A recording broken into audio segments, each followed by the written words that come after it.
অনেক সময় অনেককে আমি বলতে শুনি যে কথাকালি একটা ভীষণ কঠিন সাবজেক্ট। আমি যখন কথাকালি শুরু করেছি হয়তো কিছু না জেনেই শুরু করেছি, সেরকমভাবে কথাকালি সম্পর্কে এত গভীরে গিয়ে না জেনেই আমি কথাকালিটা শুরু করেছি। কিন্তু করতে করতে কোথায় যে একটা অতলে আমি তলিয়ে গেছি কথাকালির, তো সেখান থেকে তো আমার আর ফেরার কোনো পথ নেই।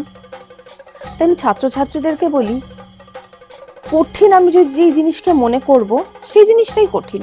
আমি যদি ভয় পাই বাড়ি থেকে বেরোতে, তাহলে আমার বাড়ি থেকে বেরোনোটা আমার জন্য কঠিন।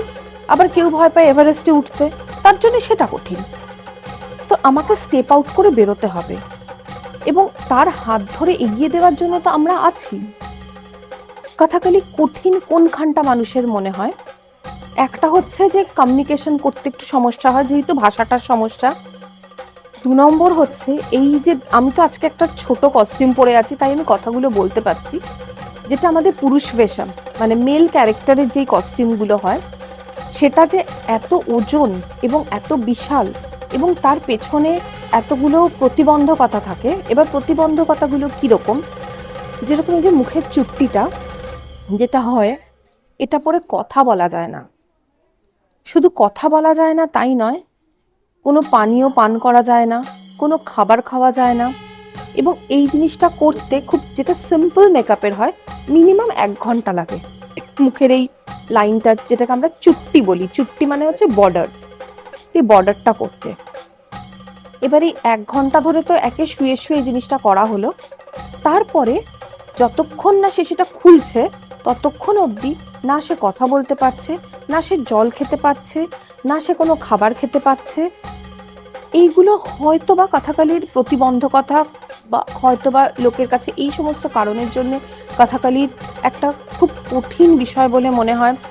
হয়তো ইজি ফ্রি ফ্লোয়িং নয় কথাকালি। আর একটাও জিনিস, যেটা ওই বড় কস্টিউমটা পরে আমি যেমন এখন চেয়ারে বসে কথা বলছি, এটাও বসা যায় না, ঠায় দাঁড়িয়ে থাকতে হয়। তো এই জিনিসগুলো হয়তো লোকে ভাবে যেগুলো কঠিন, কিন্তু আমাদের যখন ক্লাসরুম প্র্যাকটিস হয়, সেই প্র্যাকটিস সেশনটা, দেখো দিনের শেষে এটাও তো একটা শরীর চর্চা। তুমি যত চর্চা করবে তত তোমার স্ট্যামিনা ডেভেলপ করবে। তো এবং সেই স্ট্যামিনা তোমাকে মানে ওই পাওয়ারটা দেবে তোমার ক্লাসরুম প্র্যাকটিস, তোমার মধ্যে এই ক্ষমতাটা তৈরি করবে যাতে তুমি কস্টিউমটা পরে সোজা দাঁড়িয়ে থাকতে পারো, সেটাকে ক্যারি করতে পারো, সেটাকে নিয়ে মানে সেটাকে বাহন সবটা তুমি করতে পারো। এটা কিন্তু ক্লাসরুম প্র্যাকটিস তোমাকে সেই ক্ষমতাটা দেবে। তো কঠিন তো সবই, কারোর কাছে অঙ্ক কঠিন, কারোর কাছে বাংলা কঠিন। এবার কে কীরকমভাবে তার প্রিপারেশন নিচ্ছে তার উপর নির্ভর করছে যে কোনটা কঠিন। আমরা এখন আর কথাকালিকে কঠিন বলে মনে করি না, কারণ কথাকালি তো আমার জীবন চর্চায় সব কিছুতে। তো কথাকালিকে নিয়েই চলছি। অসুবিধা অবশ্যই আছে, সেগুলোকে ওভারকাম করে আমরা এগিয়ে চলছি।